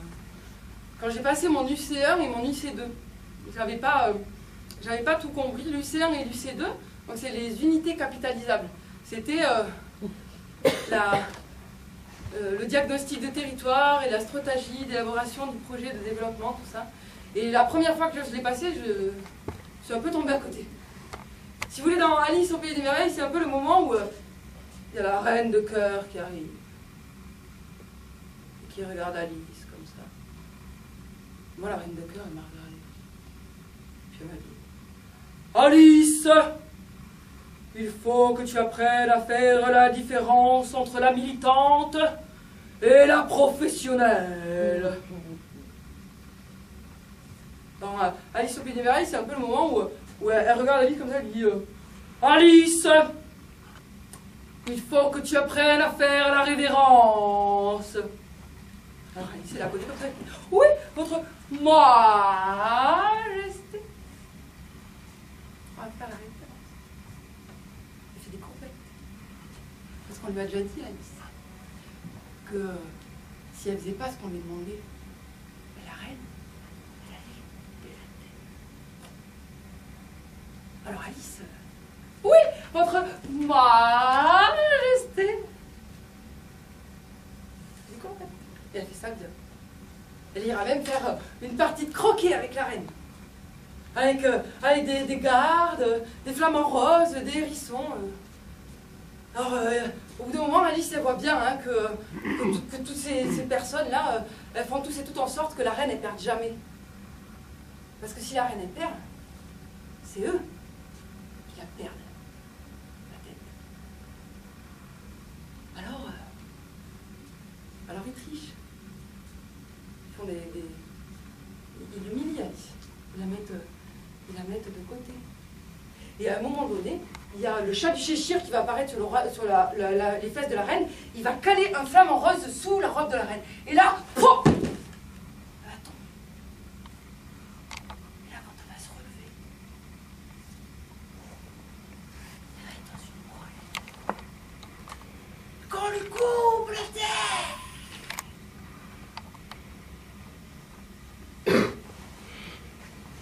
Alors, elle aura droit à un procès quand même, avec des juges, des jurés. Moi aussi j'ai eu droit à mon procès. On m'a demandé, qu'est-ce qui va pas Alice? Qu'est-ce qui va pas? Ça fait 3 ans que j'essaie de vous dire ce qui va pas. Je vous ai envoyé des courriers. J'ai passé un DESGEPS pendant 2 ans pour vous démontrer ce qui n'allait pas. Qu'est-ce qu'il vous faut de plus?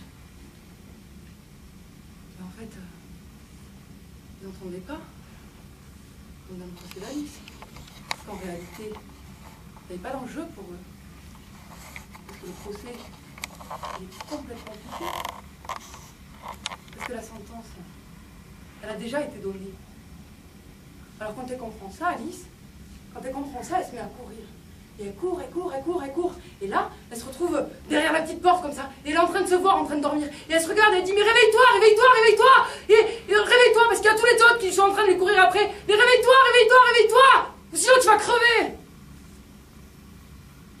Alors Alice, elle se réveille. Puis elle part. Elle se sauve.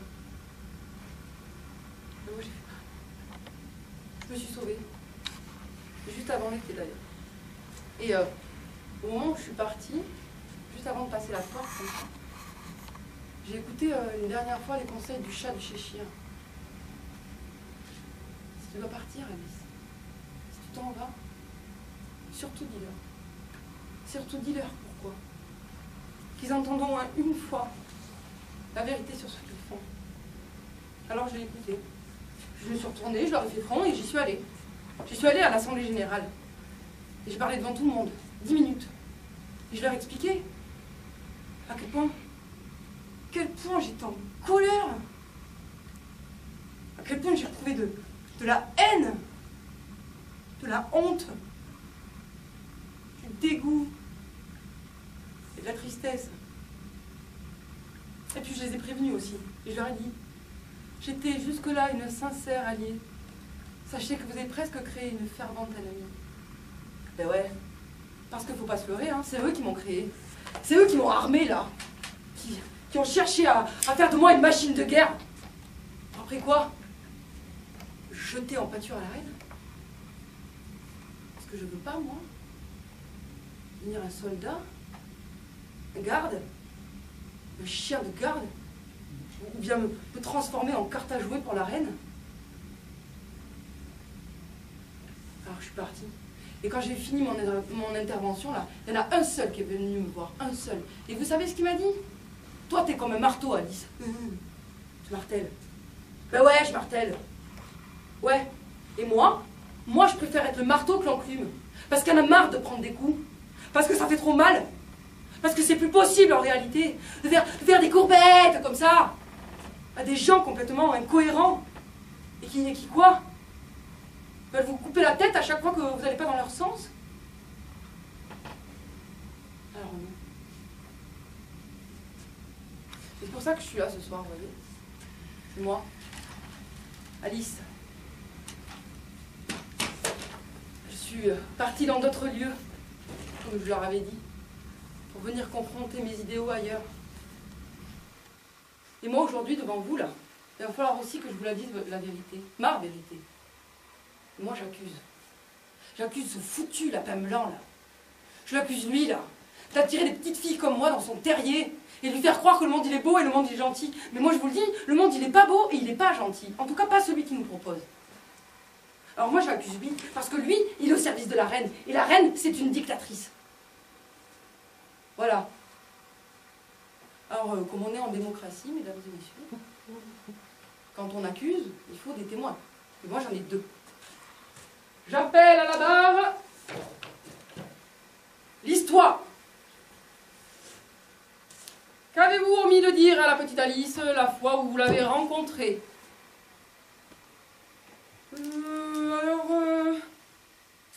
J'ai oublié de lui souligner le rapprochement qu'il existait entre les hommes du gouvernement et la Ligue de l'enseignement.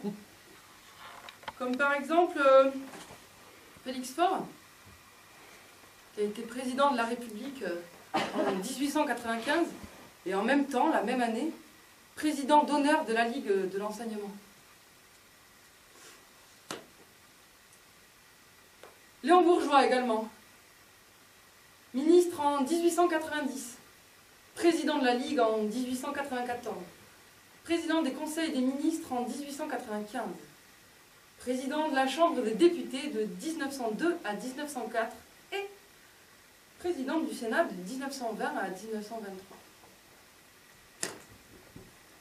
Ferdinand Buisson, député, président de la Ligue de 1902 à 1906 et président de la commission parlementaire chargée de mettre en œuvre la séparation des églises et des États en 1905. Et enfin, bien sûr, Jean Massé, créateur de la Ligue de l'enseignement en 1866,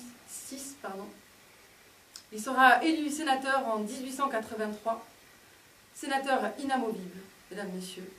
Il y restera pendant 11 ans, jusqu'à ce qu'il décède en 1994. J'ai oublié de lui signifier qu'il s'agissait en réalité de petits bourgeois en col blanc, qui ne s'inquiétaient pas vraiment et qui pensaient en réalité que le bas peuple n'était pas capable de s'instruire seul. Et enfin, j'ai oublié de lui dire aussi qu'en réalité, dans l'éducation populaire, il existe 3 courants.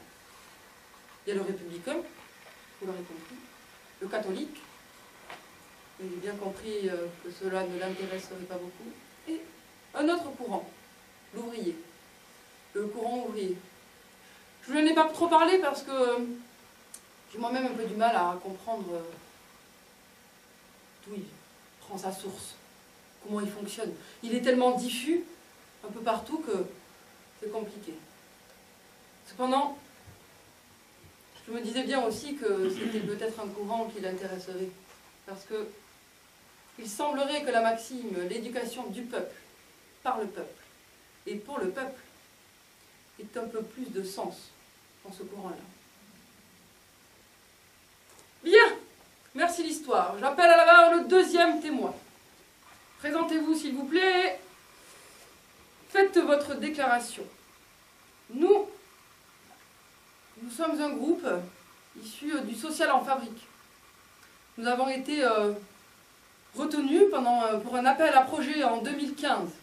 Un appel à projet proposé par le gouvernement à la suite des attentats de janvier. Un constat avait été fait un peu plus tôt, en 2013, sur le fait que l'écolo était en train de disparaître. De moins en moins d'enfants venaient en colonie de vacances et on se rendait compte qu'il y avait certainement une petite problématique. Mais en 2014, il y a d'abord eu un remaniement ministériel. Et le programme qui avait été alors mis en place a été mis de côté. Mais en janvier 2015, les attentats de janvier vont repositionner un petit peu cette question. Et le gouvernement proposera un dispositif, le hashtag Génération Cancolo. Nous en serons les évaluateurs. Et voici en substance ce que nous avons déclaré le 25 avril 2017. Le résultat de l'évaluation du dispositif est rejeté par l'administration, avec refus de payer.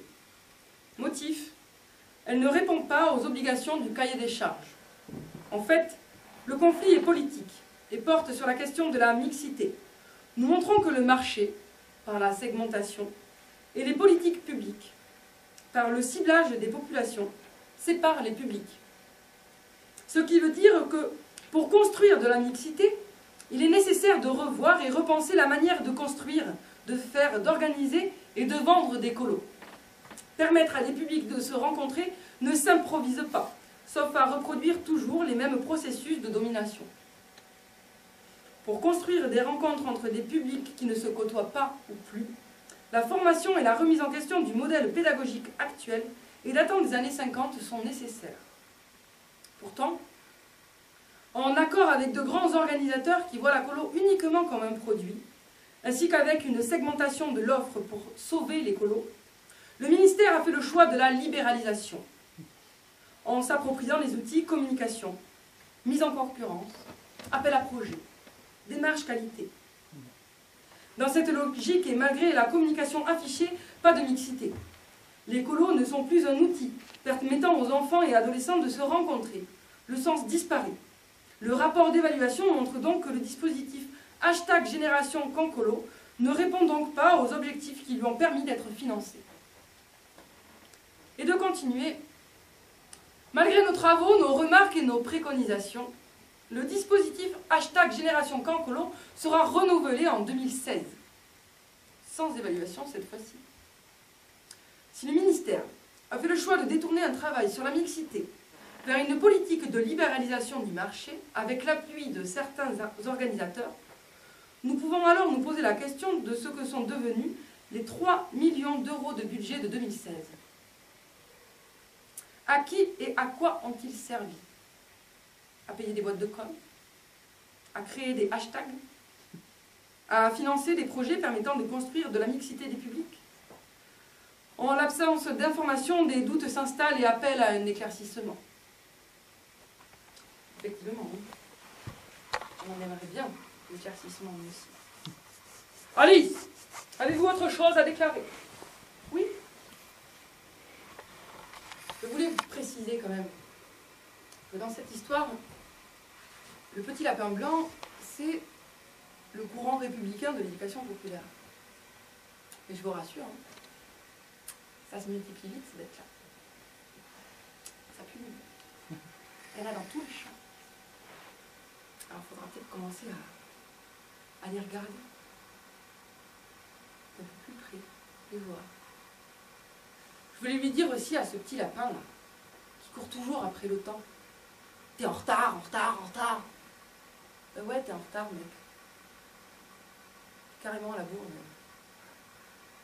T'as 150 ans maintenant. Alors il y a 150 ans, tes idées là, elles étaient révolutionnaires. Mais depuis, la roue elle a tourné. Le temps il est passé. Et aujourd'hui, les républicains, je vous pose la question, c'est qui?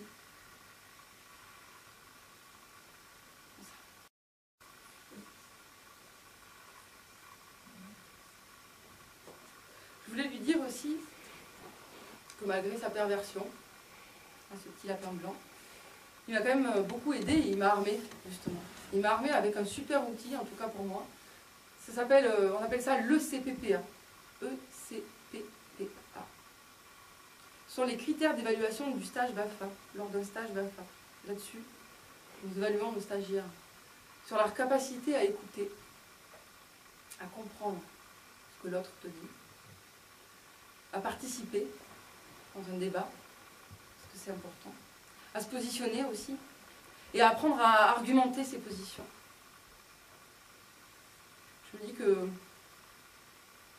si par hasard on évaluait les enfants comme ça à l'école, ils participeraient peut-être un peu plus aussi à la vie politique. Parce qu'en réalité, ça m'a permis de comprendre aussi que à faire la différence, voyez, entre la différence entre ce qui était que imposer une vérité et partager ma vérité. Ça m'a permis de comprendre ça. Que toute vérité, elle est relative à chacun et chacune. Et que si je veux rentrer en relation, si je veux comprendre ou rencontrer l'autre, il faut que moi, j'accepte la vérité aussi de l'autre, qui est différente de la mienne. J'accepte de confronter ces idées-là pour savoir un peu plus qui je suis, moi. Ce que j'ai envie de devenir plus tard. De ne pas subir en permanence mon passé ou mon héritage familial ou autre. Je voulais le remercier aussi. Je voulais le remercier de m'avoir permis de rencontrer quand même énormément de personnes dans cette aventure. D'avoir pu grandir à côté d'eux aussi. Et puis je voulais lui dire qu'il me fatigue, par contre, et qu'il faudrait qu'il arrête, vraiment, de faire la différence tout le temps entre les gens qui veulent travailler volontairement dans l'animation et les gens qui veulent travailler parce qu'ils veulent un métier. Je ne peux pas me diviser, moi, me distinguer entre la militante et la professionnelle, parce qu'en réalité, je suis un tout. Moi, Ariété Alice. Et puis, parce qu'en réalité, c'est ça qui m'agace le plus dans tout ça, vous voyez. Militants, volontaires, bénévoles, salariés, sont toujours en train de nous diviser pour y arriver. Et quand est-ce qu'on va arrêter ça? Vraiment, hein? Quand est-ce qu'on va arrêter ça? Parce que je suis au chômage, moi, depuis le mois de septembre, là. Et franchement, je peux vous dire que j'ai bossé pour cette conf. Vraiment. Beaucoup. Alors, il serait temps d'arrêter, ça. Alors, en plus, quand j'entends l'autre Zoulou, pardon, Monsieur le Président, nous dire que l'on déconne, alors moi aussi, hein, j'ai envie de me mettre dans une colère. Vous voyez? Mais c'est pas que dans la colère qu'il faut être. Alors, l'exprimer, oui. C'est pour ça que je suis là ce soir. Pour l'exprimer, ma colère. Et pas y rester. Pour construire autre chose. Moi, c'est vers la pensée que j'ai envie de me tourner. C'est vers la pensée. Et depuis que j'ai compris ce qui me posait problème, là, de cette distinction entre volontaires et salariés, ben, j'ai mis un nouveau petit livre dans mon sac. Un petit livre de Bernard Frier. L'enjeu du salaire. Et ouais, il revient encore celui-là. première fois que j'ai lu un livre de Bernard Friot, j'ai lu 5 pages, j'ai mis 1h30. 1h30.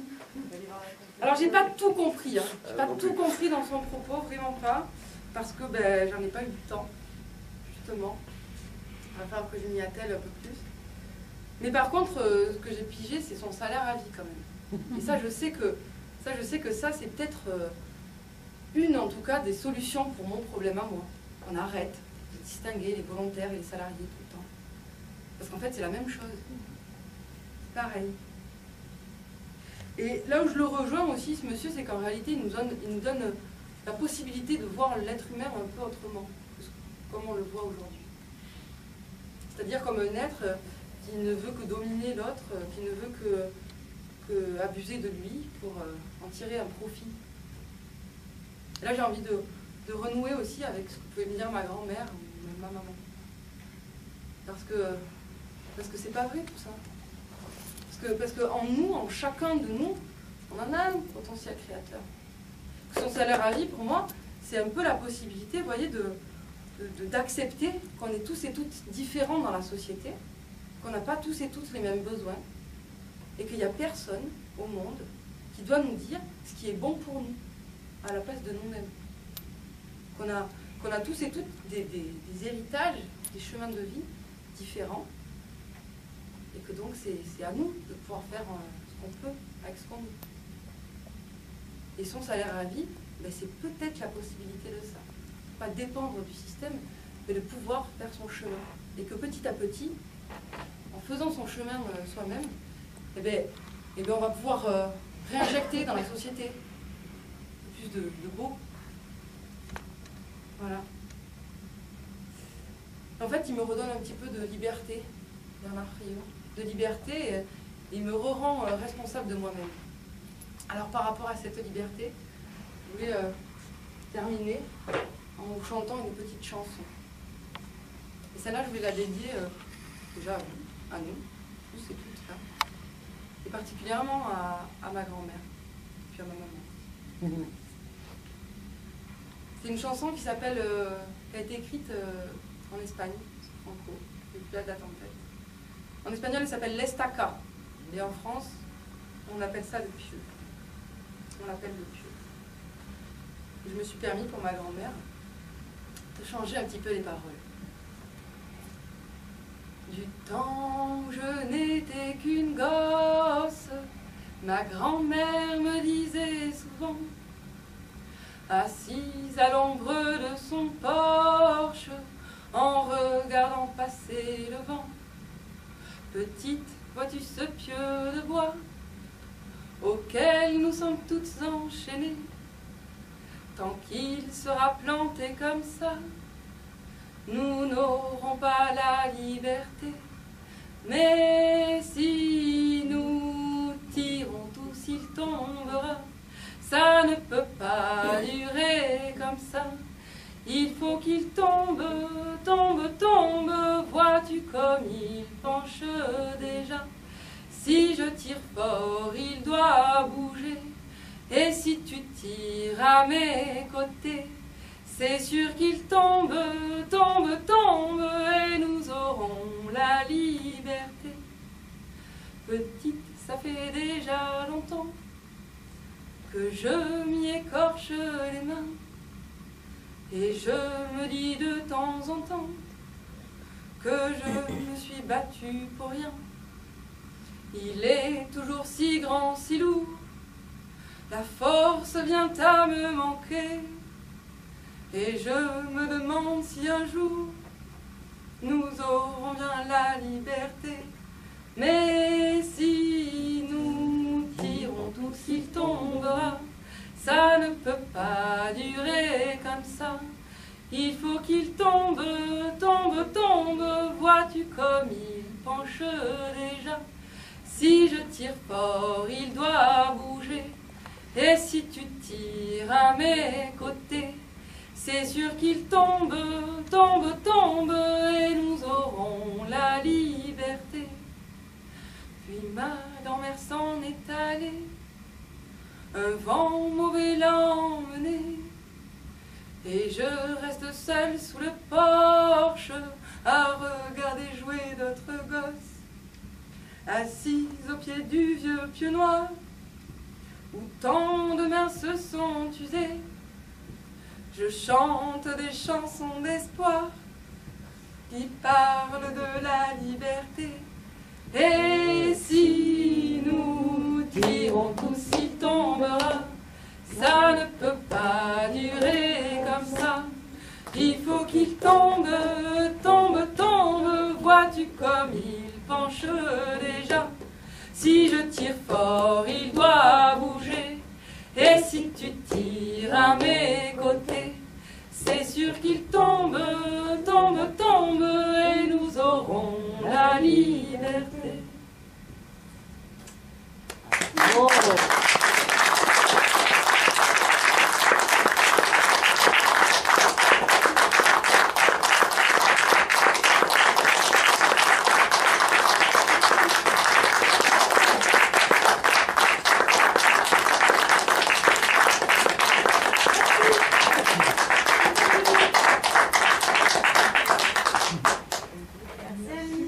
Merci à vous.